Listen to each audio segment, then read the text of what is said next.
Bem, galera, voltando aí para mais um bloco de questões comentadas da prova do Enem 2012. Na tela, questão 30.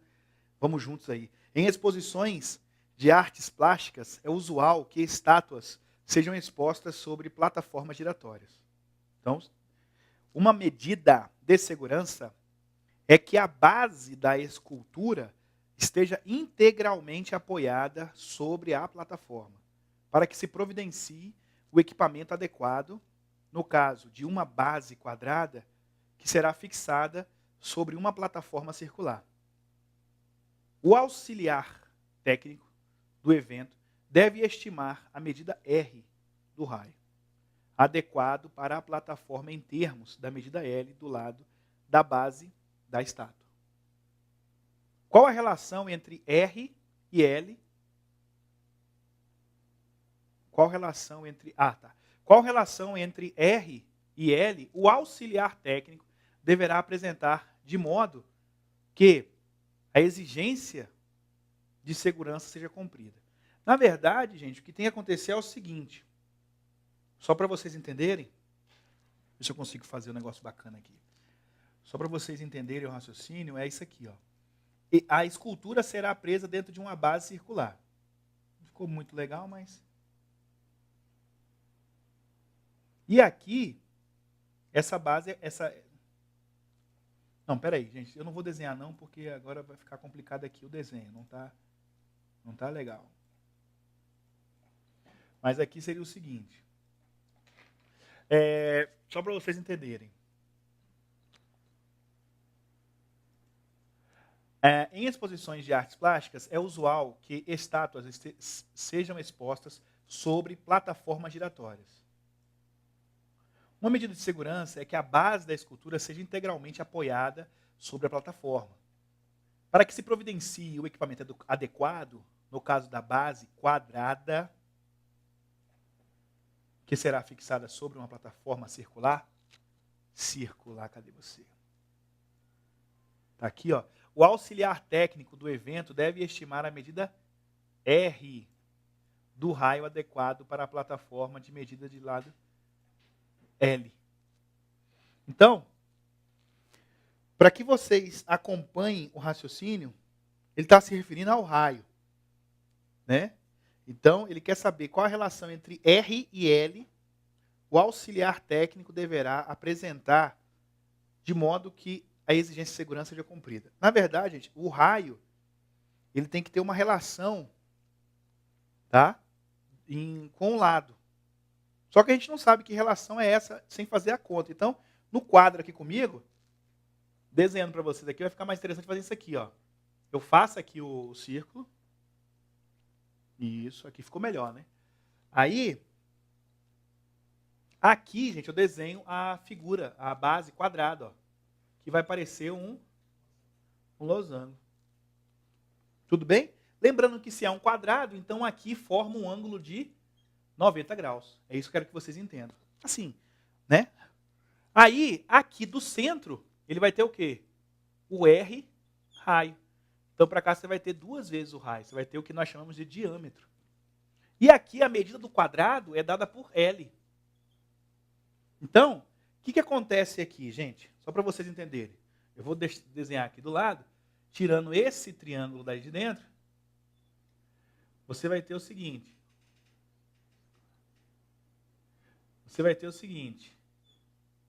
Esse aqui vai ser o lado, ó. Esse aqui vai ser o lado e aqui vai ser dado por 2R. Então é isso, gente. Essa é a relação que você vai ter que ter aqui, ó, do raio em relação ao lado para que caiba, tá? Porque a figura, a base circular giratória tem um raio. E o quadrado, a base quadrada da estátua tem um lado valor L, né? O lado de medida L. Então, a relação entre eles vai ser calculada através de um teorema de Pitágoras. E o teorema de Pitágoras vai me dizer qual é a relação entre o raio e a medida do lado. É isso. Então, assim, para que o lado da estátua caiba sempre dentro da circunferência, qual é o valor do raio da circunferência. Tudo bem? Então aqui você vai ter o quê? 2, continuando aqui, 2.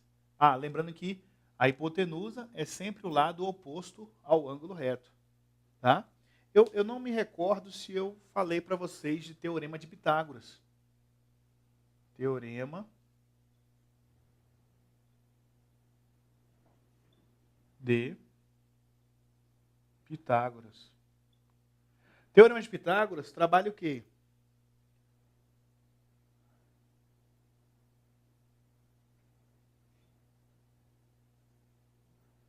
Aqui você tem o lado oposto ao ângulo reto, a gente chama de Azinho, que é hipotenusa.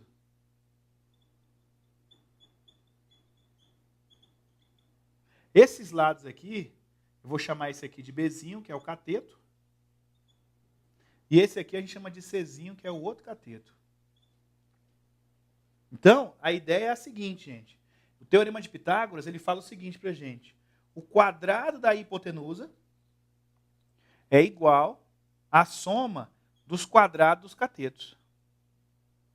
Então, daí. O quadrado da hipotenusa é igual à soma dos quadrados dos catetos.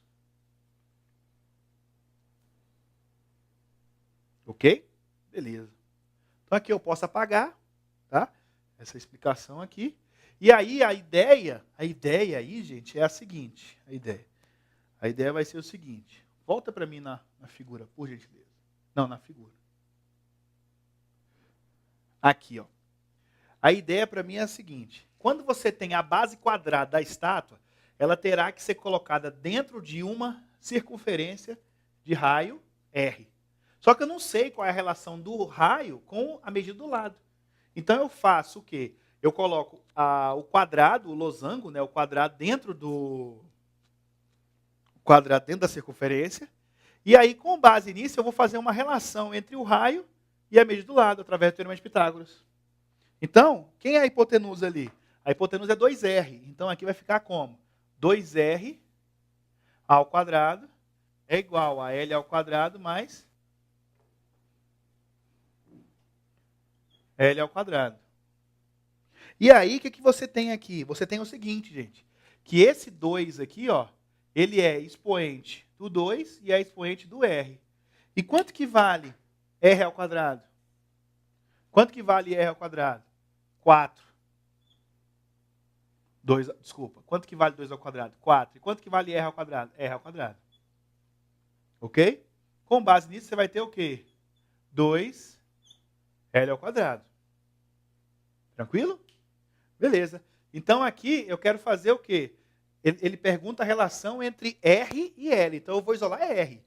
Então, o raio ao quadrado vai ser 2L ao quadrado sobre 4. E aí eu divido por 2 em cima e por 2 embaixo. Aqui eu vou ter o quê? R ao quadrado é igual a L ao quadrado sobre 2. Então, aqui vai ficar o quê? O R vai ficar igual a raiz em cima. Raiz de L ao quadrado e raiz de 2. Só para ficar bonitinho. Esse 2, expoente 2 aqui, esse expoente 2, ele elimina a raiz. Então, o raio, ele tem que ser o quê? Igual a quem? A L sobre raiz de 2. Mas, na verdade, o que tem que estar ciente para vocês aí é o seguinte. É que o raio, em relação ao lado, ele tem que ser maior ou igual a essa medida aqui. Então, assim, a gente coloca maior ou igual. Pronto, aí. Então, a medida do lado. Dá uma.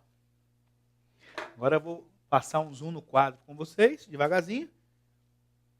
E depois a gente vai para o nosso gabarito. Eu queria explicar para vocês a racionalização, porém a questão não exigiu esse conhecimento da gente. Ela está deixando o radical no denominador. Beleza?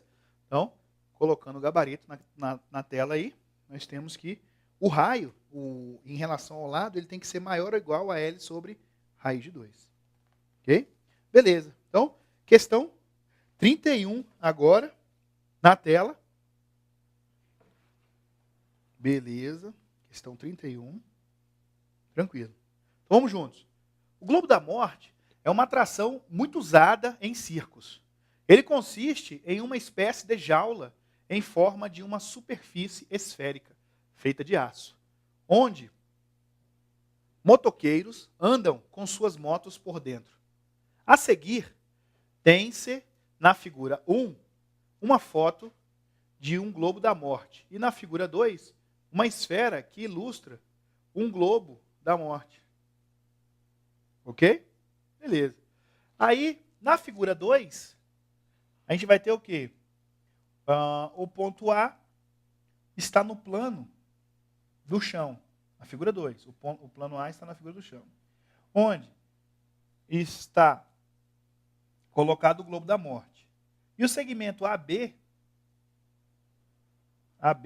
passa pelo centro da esfera e é perpendicular ao plano do chão. Suponha que há um foco de luz. Portanto, esse foco de luz aqui, ó. Suponha que há um foco de luz direcionado para o chão, colocado no ponto B. Então tem uma luz aqui, tá? Tem uma luz aqui, direcionando para o ponto B. Então, e que o motoqueiro faça um trajeto dentro da esfera, percorrendo uma circunferência que passa pelos pontos A e B. Então, a circunferência, ele passa aqui, ó. Passa aqui. Ele fica fazendo isso. Ok? Beleza. A imagem do trajeto feito pelo motoqueiro no plano do chão é melhor representada por... Bem, gente, o que eu quero mostrar para vocês é o seguinte. Eu vou voltar aqui no slide anterior. E o que eu quero mostrar para vocês é o seguinte. A circunferência percorrida pelo motoqueiro a ser projetada no chão, uma vez que o foco de luz está direcionado nele, então aqui você tem a luz. E a circunferência, pensa que isso aqui está deitado. É a circunferência aqui, ó.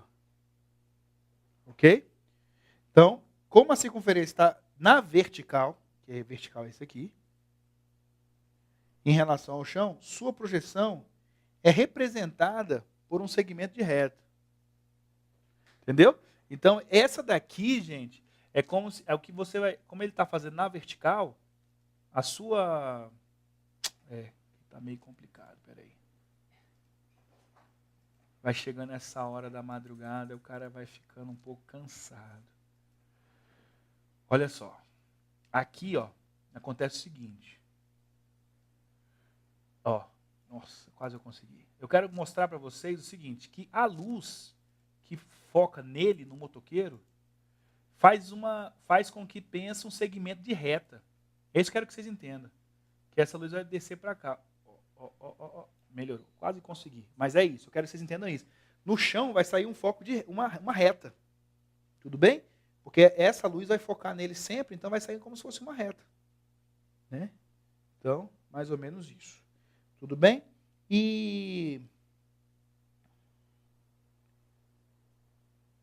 esse segmento de reta vai ter o mesmo tamanho do diâmetro. Só que o que eu quero mostrar para vocês é o seguinte, que a única figura que apresenta o segmento de reta aqui é a letra E. Por isso o gabarito é a letra E. Essa questão não tem muito que falar sobre ela, assim, ela é mais interpretação. Tá bom? Então, tá aí. Beleza? Próxima questão, a questão de número 32, nós também vamos passar pelo mesmo raciocínio aí. Tá? Uma questão mais de interpretação. Tá bom? Então,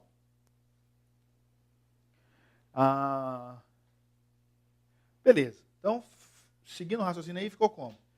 Num projeto, a parte elétrica de um edifício residencial a ser construído, consta que as tomadas deverão ser colocadas a 20 centímetros, 0,20 metros, né, do chão. 0,20 metros do chão. Já fui falando logo 20 centímetros, mas tá certo, né? mas o que está escrito aqui é 0,20 metros. Então, 0,20 metros acima do piso. Enquanto os interruptores de luz deverão ser colocados a 1,47 metros acima do piso. Um cadeirante, potencial comprador de um apartamento desse edifício, ao ver tais medidas, alerta para o fato de que elas não contemplarão suas necessidades. Os referenciais de alturas em metros para atividades que não exigem o uso de força são mostrados na figura seguinte. Uma proposta substitutiva relativa às alturas, tomadas e interruptores, respectivamente, que atenderá àquele potencial comprador é... Bem, gente, o que eu quero dizer para vocês é o seguinte, que a altura ela deve ser maior que a altura mínima. Ok? A altura porque ele fala assim, ó, uma proposta substitutiva relativa às alturas de tomadas e interruptores, respectivamente, que atenderá aquele potencial comprador perceba que você tem o quê, gente? Você tem assim, porque essa questão é mais interpretação. Para o interruptor, para a tomada, a altura mínima tem que ser maior do que a altura mínima dele aqui. Né? Tô sendo claro aí para vocês? A altura deve ser maior do que a altura mínima permitida. E menor do que a altura máxima permitida. Então ela vai ter que estar aqui, ó. É isso, é esse raciocínio que eu quero que vocês entendam. Então ela tem que ser o quê? Ela tem que estar entre 0,45 metros e 1,20 metros. Ok? Então, repetindo, para o potencial comprador cadeirante, a altura do interruptor, da tomada, deve ser maior do que a mínima. Então, deve ser maior do que 0,4 metros. Ok? E a altura do interruptor de luz, né, dos interruptores de luz, deve ser menor do que a máxima. Então, deve estar menor do que o 1,35. Aqui responde a essa questão aí, a letra E, que está das tomadas 0,45 e dos interruptores 1,20. Letra E. Ok? Então, beleza. Tranquilo. Bem, a próxima questão, ela é uma questão interessante. O seguinte, gente. A Agência Espacial Norte-Americana, NASA, informou que o asteroide YU-55 cruzou o espaço entre a Terra e a Lua no mês de novembro de 2011. A ilustração a seguir sugere que o asteroide percorreu sua trajetória no mesmo plano que contém a órbita descrita pela Lua em torno da Terra. Na figura está indicada a proximidade do asteroide em relação à Terra, ou seja, a menor distância que ele passou da superfície terrestre. Com base nessas informações, a menor distância que o asteroide YU-55 passou da superfície da Terra é igual a... Então, gente, ele fala aqui no desenho, o asteroide se aproximará da superfície para que os cientistas possam observar detalhes da sua superfície. O asteroide YU-55, tamanho 400 metros de diâmetro, equivalente ao tamanho de um porta-aviões. Né? Passagem, 8 de novembro, às 21 horas e 28 minutos, horário de Brasília. E aqui está, proximidade da Terra, menor distância, 325 mil quilômetros, que é a menor distância que ele passou aqui. Agora, é o seguinte, como é que eu represento essa distância trabalhando com potências de base 10? O que você vai ter que fazer? Perceba que todos aqui são 3,25. Então, venha comigo para o quadro e aí você vai entender o seguinte, Como é que eu escrevo 325 mil quilômetros? Como é que eu escrevo? Eu escrevo assim, ó, 325 mil quilômetros. Certo? É assim que eu escrevo. Agora, me tira uma dúvida. Como é que está aqui, gente? Como é que está aqui, ó? A vírgula, tá certo? A vírgula está aqui, ó. Então, se eu andar uma casinha decimal, né, para a direita, é como se eu multiplicasse por 10. Para eu sumir com esse zero, eu tenho que multiplicar por 10. Quando eu ando 2, eu multiplico por 100. Quando eu ando 3, eu multiplico por 1000. Quando eu ando 4, eu multiplico por 10.000. E quando eu ando 5, não é isso? 1, 2, 3, 4, 5, eu multiplico por 100.000. Ok? Então aqui você vai fazer isso aqui, ó. 3,25 vezes 10 elevado a quanto? A 5. Porque os 100.000, pare para analisar, 100.000, ó, 100.000 são quantos zerinhos? 1, 2, 3, 4, 5. 100.000 é 10 elevado a 5. Então, gente, qual é a resposta que nós temos aí? Qual é a resposta?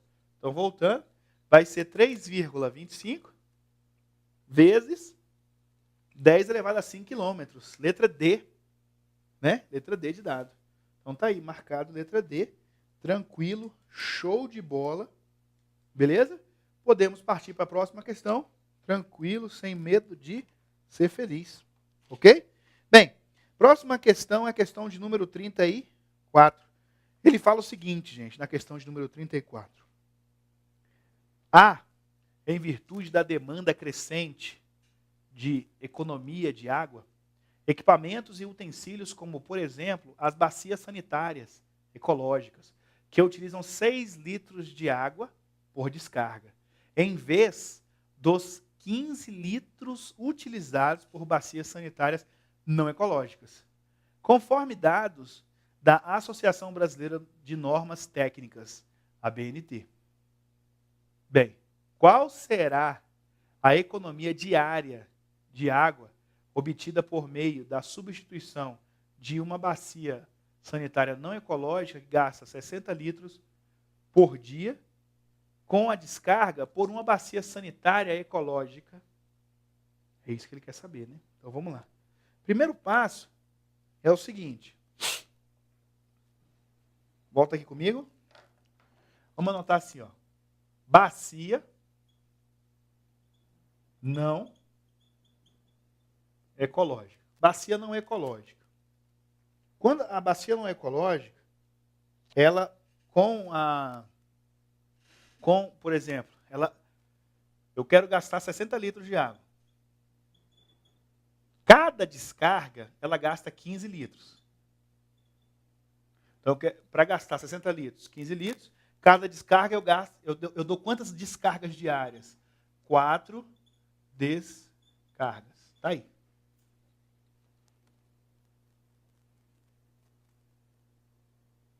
Beleza. Então, 4 descargas. E a bacia ecológica? Essas mesmas 4 descargas, ó, bacia ecológica. Essas mesmas 4 descargas, ela gasta quantos litros por descarga? Ela gasta 6 litros. Então, bacia ecológica vai ser 4 vezes 6, ela gasta 24 litros. Ok? Então, no dia, enquanto com 60 litros, com 4 descargas eu gastava 60 litros, no dia eu vou ter, dos 60 litros vai cair para quanto?